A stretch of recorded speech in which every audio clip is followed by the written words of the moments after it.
Fort Worth, Texas, the heart of cowboy country. Next to the old stockyards is Exchange Street, where they still drive cattle for the tourists.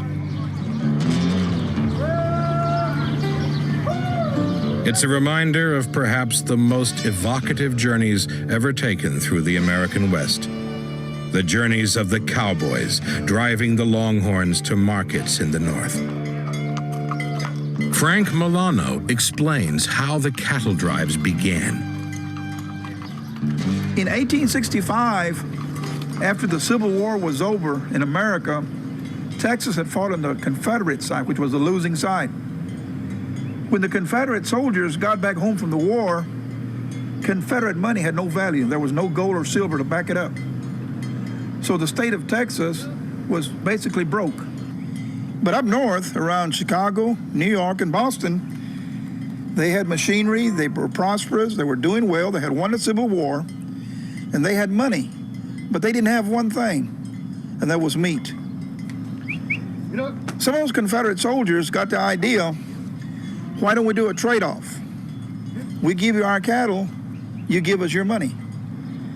It would take about 10 to 12 drovers, they were called, trading cowboys, and they would take them about 3 to 4 months to drive the cattle from the state of Texas all the way to the state of Kansas. And the reason for that was that's where the railroad lines were in America at the time. They were running east and west, and so they would take the cattle down there. They would sell the cattle down there in those places for $30 to $35 a head. Here in Texas, at the very same time, the value of those animals was $1 to $2 a head. One cowboy who experienced the heyday of the great cattle drives was a certain Teddy Blue Abbott. As a young man, he'd run away from home, escaping the drudgery of a Nebraska farm for the romance of the open trail. I never got on with my father. I never pretended to. He'd tell me to coat up, and go out and feed the cattle in below zero weather, while the rest of the family sat around the stove. In summer, the cattle were out on the range, and I was out with him, living in camp and cooking my own grub just like a man. And that was how I got so friendly with the Texas cowpunchers. And my father expected to make a farmer of me after that. It couldn't be done.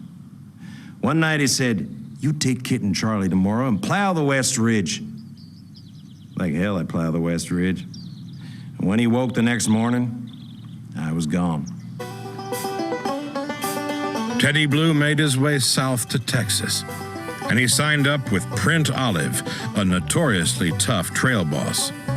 And in the spring of 1879, his first trail drive north began, out through the Texas heat into the wilds of Oklahoma. All the cattle in the world seemed to be coming up out of Texas. On the trail, you were rarely out of sight of a herd. You could see the dust for 20 miles. It was such a pretty sight to see them all strung out, sun flashing on their horns.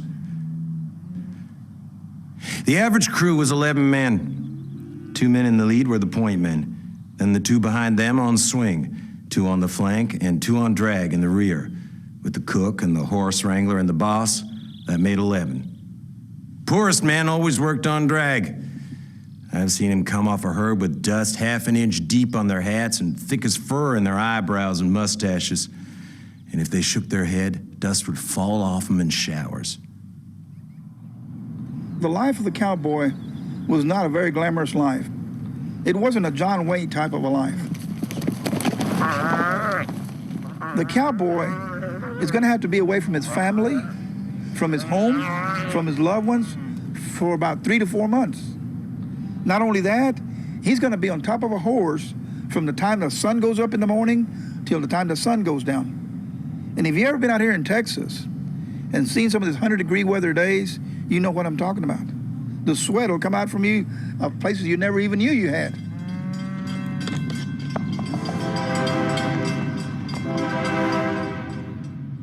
This is Abilene, Kansas, the journey's end. In its heyday, 600,000 cattle a year were herded into Abilene to be loaded onto rail trucks and shipped to market back east. Once, this place was alive with the sounds of cowboys fresh off the trail, drinking hard, playing hard. But that way of life was to pass with surprising speed. Because the railroad that took the Longhorns east was bringing settlers back west, and the landscape of America was changing. What once had been open land was now enclosed, impassable to cattle. And the cowboys watched in resentment. Those jayhawkers would plant a crop alongside the trail, and then when the cattle got into their wheat, they'd come out cussing or waving a shotgun and yelling for damages. Or they'd take up a claim by the rivers and creeks and charge us for water. Never mind the cattle had been coming through there when they were still raising pumpkins in Illinois.